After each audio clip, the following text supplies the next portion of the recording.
Après le retour des raptors de Jurassic Park 3, découvert sur le site DinoTracker, c'est au tour maintenant des réseaux sociaux de DinoTracker de mettre en avant une nouvelle image qui pourrait bien faire plaisir à de nombreux fans de la saga. Et si les raptors du site B de Isla Sorna, que l'on voit dans Le Monde Perdu, ainsi que le couple de T-Rex que l'on découvre dans le même film, pouvaient être de retour dans l'univers jurassique. Comme toujours, avant d'aller plus loin, n'hésitez pas à découvrir les sources qui m'ont permis d'écrire cette vidéo en description, de vous abonner et d'activer la cloche pour ne louper aucune de mes prochaines vidéos. Bienvenue dans cette vidéo et bienvenue à Jurassic Smash.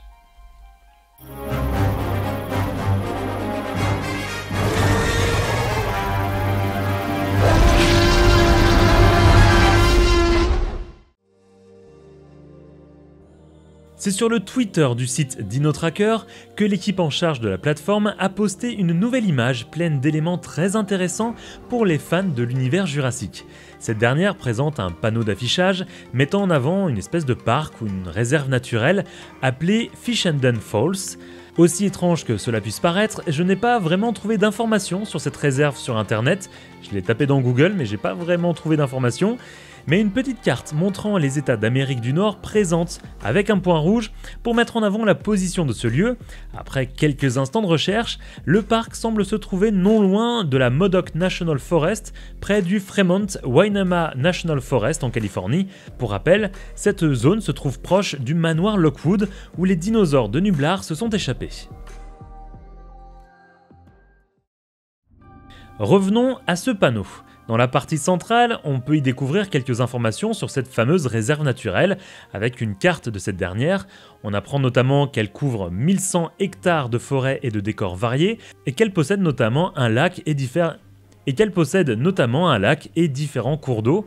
Cependant, depuis que les dinosaures ont été lâchés dans notre monde, de nombreux autres éléments ont été mis en avant à destination des campeurs, marcheurs et visiteurs sur ce fameux panneau, car ce parc regrouperait de nombreuses espèces herbivores et carnivores.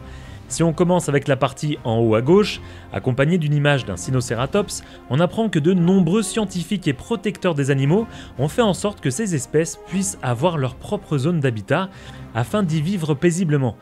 Vous pouvez également participer à la documentation des dinosaures si vous apercevez des jeunes animaux lors de votre traversée du parc. On peut donc imaginer, avec l'image du cératopsien juste en dessous, qu'un troupeau de Sinocératops a élu domicile dans la contrée et qu'ils se reproduisent très vite.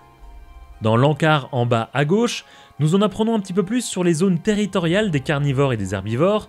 Comme stipulé dans le texte, ces zones sont à titre indicatif et ne sont pas immuables. Elles peuvent varier et il ne faut pas donc se sentir en sécurité si on est du côté vert de la frontière entre guillemets avec les carnivores. Ces derniers peuvent forcément se déplacer du côté de la zone des herbivores et se retrouver à d'autres endroits. Mais quels sont les carnivores qui se cachent dans ce parc ? Eh bien sachez qu'a priori, 2 T-Rex semblent faire partie des locataires des lieux. Et quand on y regarde de plus près sur l'affiche, ces 2 Tyrannosaurus Rex semblent être un mâle avec une robe plutôt verte et une femelle avec une robe plutôt brune. Et là, si vous êtes fan de l'univers jurassique, vous avez sûrement un truc qui vous vient tout de suite en tête. S'agit-il de Buck et Do, les 2 T-Rex que l'on voit dans Le Monde Perdu ? Lorsqu'on sait que l'univers étendu de Jurassic Park et Jurassic World a changé depuis la mise en ligne de DinoTracker, sachant que le site B pourrait encore accueillir d'autres dinosaures, mais surtout que ces dinosaures ont pu être capturés à la manière des T-Rex de la colo du Crétacé, capturés sur Sorna par Mantacorp, comme je vous en parlais dans ma vidéo qui va s'afficher en haut à droite, il y a donc des chances que ces 2 dinosaures aient été capturés sur Sorna pour être ramenés sur le continent, sûrement lors d'un trafic d'animaux. Ou bien, ces images de T-Rex ne sont là qu'à des fins d'illustration, et ces animaux ne se trouvent pas forcément dans le parc. Quoi qu'il en soit, nous sommes réellement en droit de nous poser la question sur l'arrivée de Buck et Do dans l'univers Jurassic World, et de leur venue pourquoi pas sur le continent.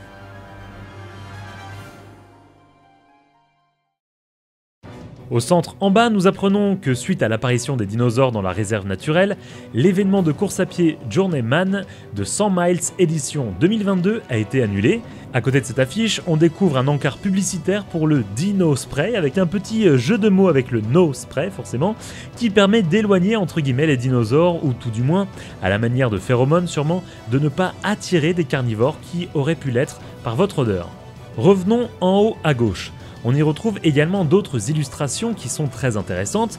On apprend donc que la zone est infestée de vélociraptors et qu'elle a été classée comme Raptor Country, qu'on peut traduire en français par pays des raptors entre guillemets ou zone peuplée de raptors. Mais le plus intéressant, c'est les illustrations. On retrouve un raptor mâle de première génération que l'on voit dans le monde perdu, une femelle de première génération de Jurassic Park et les raptors mâles et femelles de seconde génération vus dans Jurassic Park 3. On peut donc se dire, en plus de ça, après avoir vu les raptors de seconde génération dans Dino Tracker, dont je vous passe la vidéo tout de suite, des raptors mâles de première génération, vivant également sur Sorna, ont peut-être été rapatriés sur le continent. J'ai vraiment hâte d'en savoir plus et de savoir comment ces animaux ont été rapatriés sur le continent et comment c'est expliqué dans l'univers jurassique. S'agit-il de mercenaires qui ont capturé ces animaux, d'entreprises qui les ont créés, ou bien est-ce que c'est le marché noir qui les a libérés entre guillemets? On ne sait pas vraiment encore, mais j'ai hâte de découvrir ces éléments et surtout, comme je vous l'expliquais dans ma vidéo sur les Atrociraptors, ces derniers ont sûrement été conçus avec de l'ADN des raptors du site B. Il y a donc des chances du coup que ces raptors reviennent directement dans l'univers jurassique. Et pour terminer, en bas à droite, on peut voir que 3 personnes ont été portées disparues. Il s'agit ici d'un petit easter egg, et donc du coup d'une référence, car en fouillant un petit peu sur internet, il s'agit sûrement d'une partie de l'équipe en charge de la partie rédactionnelle et créative du site Dino Tracker, comme Samantha, que j'ai pu retrouver sur Twitter.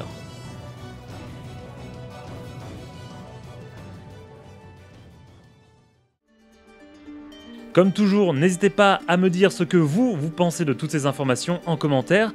Vous pouvez devenir membre fondateur pour avoir accès à des émoticônes sur la chaîne ou devenir membre soutien et avoir votre pseudo YouTube mis en avant à la fin de mes vidéos ainsi qu'un accès à certaines vidéos en avant-première. Pour cela, cliquez sur l'onglet rejoindre sous cette vidéo. Merci à mes membres soutiens et à toutes les personnes qui supportent cette chaîne en vous abonnant et en partageant mes vidéos sur vos réseaux sociaux. Nous, on se donne rendez-vous dans une prochaine vidéo. Salut les Smashers!